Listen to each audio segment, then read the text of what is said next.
The Jaxx never seemed to tire. Poor husband Caesar, a chronic insomniac and suffering from Slugger's disease, struggles during an acute patch of his ailment, while Ethel Jaxx attempts to describe his symptoms over the phone to Dr. Hershey. Let's listen in. Doctor, this is worse than ever. Doctor, can't you come over? And Mrs. Jaxx, it is almost on the 3 o'clock in the morning. I'm sure his condition is pretty good, and I'll be coming over in the morning. But he might recover by the morning. I don't want that to happen. What? Wait a minute, I'll carry the phone into the bedroom. You can hear what Caesar's going through then.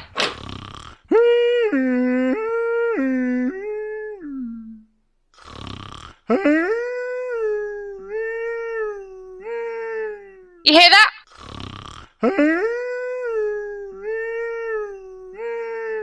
You hear that? And I can't hear your husband, Mrs. Jaxx, on account of those fire engines. That is my husband. What? And das is incredible. Tell him to do that again. I don't have to. He will.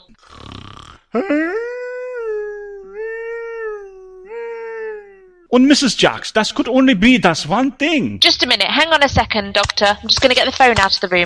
Now, what were you saying? And this is definitely a post condition, and das roaring indicates that he is a mouth breather. Maybe, but he isn't breathing through his mouth. And what makes you so sure? Because I taped it shut with the plaster. And das is not wise, Mrs. Jaxx. I'd rather and you tape his nostrils. Is less dangerous. I tried that last night, and I think my husband snores through his pores. I'd give anything if you could cure him. That is only one course of treatment, Mrs. Jaxx, but it's very expensive. And that would be $200 down and $25 a month for us 11 months, plus charges for the extras. Sounds like I'm buying a new car. And I am, Mrs. Jaxx. Good night. Good night, Dr. Hershey. Maybe Caesar's quiet now.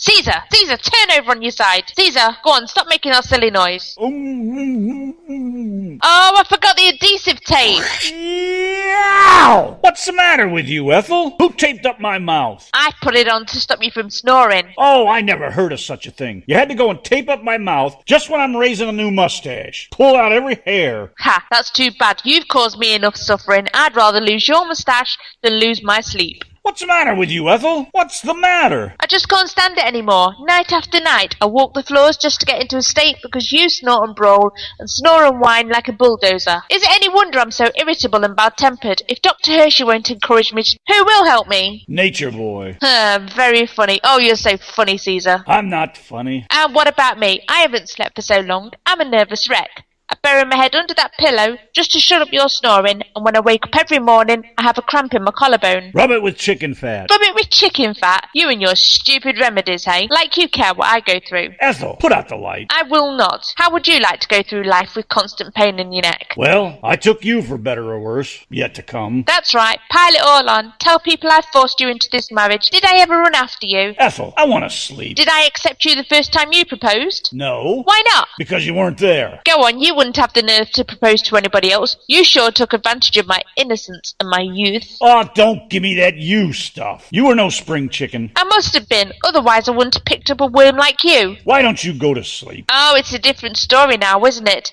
Never a kind word, never a sign of affection, never a goodnight kiss, and to think you used to kiss me every time I turned around. I never kissed you when you turned around. I've been a trusting fool for all these years. I should have known you didn't love me. You never did. I did too. I mean, I do too. No, you don't. You don't. You just don't. Oh, Ethel, I love you. You're lying. Swear you love me. I hope I drown in a pool of bourbon if I'm lying. There's the answer to all of our problems. You think more of your bottle of bourbon than you do of me. It's true, isn't it, Caesar? What's true? You're in love with your bottle of bourbon. Oh, for heaven's sake. Go on, say it. I can stand the truth. Just give it to me straight. It's better with soda. Don't try and switch things round. You know you indulge in it more than absolutely necessary. No other wife would put up with a thing like that. Now, just a minute, Ethel. I resent that. I don't care.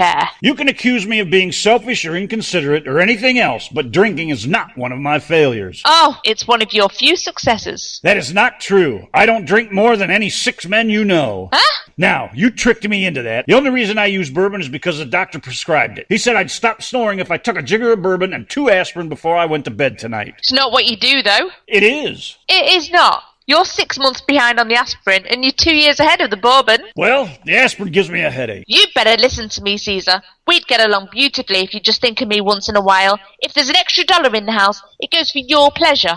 Only 2 weeks ago you had your life insured for $10,000. What about it? You're only thinking of yourself. Myself? Now what kind of idiotic talk is that, Ethel? If I die, you get the $10,000. You know perfectly well you have no intention of dying. You only got your life insured just to tantalize me. I'll drop dead in the morning. You say it, but you won't do it. Ethel, what's the matter with you? Do you realize what you're saying? I'm sorry. I didn't mean it that way. I'm so sorry. That's okay. Just calm down. Try to get some sleep. I can't sleep. I'm too upset. You just can't stand the sight of me, can you, Caesar? Caesar! I can stand it fine. Like to hear you talk that way to Gloria Gooseby. Now don't start with Gloria Gooseby. Anybody would be pretty with the money she spends on clothes. Every time her husband wants a kiss, he has to buy her a new dress. Believe me, you're lucky you've got a cheap wife like me. If you were married to Gloria Gooseby, you'd have to pay for her kisses. I'm not married to her, and I get 'em for nothing. And I hate Gloria Gooseby. I'm warning you, Ethel. If I ever hear you mention her name again, why, I'll... That's right. Hit me. You've done everything Oh, else. for heaven's sakes, Ethel, will you please put out the light? I have to get up so early in the morning. Good night. Are you angry, Caesar? No, I'm just sick. You hate me. You know I do. Ah. I mean, I don't hate you, Ethel. What's the matter with you tonight? What have you done? I've just been so upset. I forgot to give you something. It came for you yesterday. A letter? It was a special delivery and it was registered. It was addressed to you and marked strictly personal and private. Oh? What did it say? You needn't be so snide about it, Caesar. I wouldn't have read it, but I accidentally steamed over it when I was pouring myself a cup of tea. Let me see it. You can read it in the morning. Go to sleep. I want to read it right now. Put the lights on and give it to me. All right, here it is. Oh, from the government? Good night, Caesar. Mr. Caesar Jaxx, sir, in checking your return for 1946, we find you have overpaid your taxes.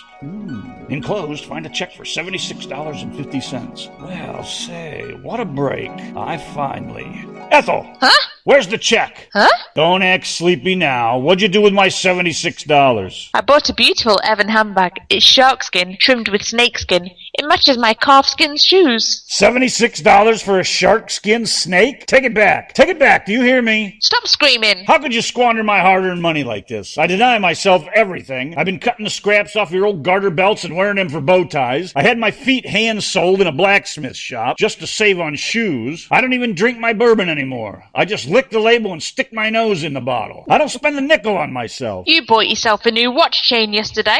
What watch chain? The zipper came off my pants. You get that money back, you hear me? How can you do that, Caesar? You didn't buy me anything for our anniversary. Can I keep it? Please. Oh, what's the use? Can I keep the bag? How I slave and sweat to bring money and soul together, deprive myself of every tiny luxury to try to make both ends meet. It isn't worth it. One fatal swoop and she squanders 2 years' savings. What's a man got to live for? I wish I had the courage to. Maybe I will. Life means nothing anymore. It's just the one thing to do. Caesar?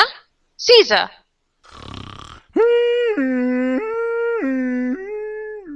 Oh, Caesar! Come tune in to Ran the Man on Spreaker.com next Friday for the next episode of Mr. and Mrs. Jaxx, or you can find us on YouTube.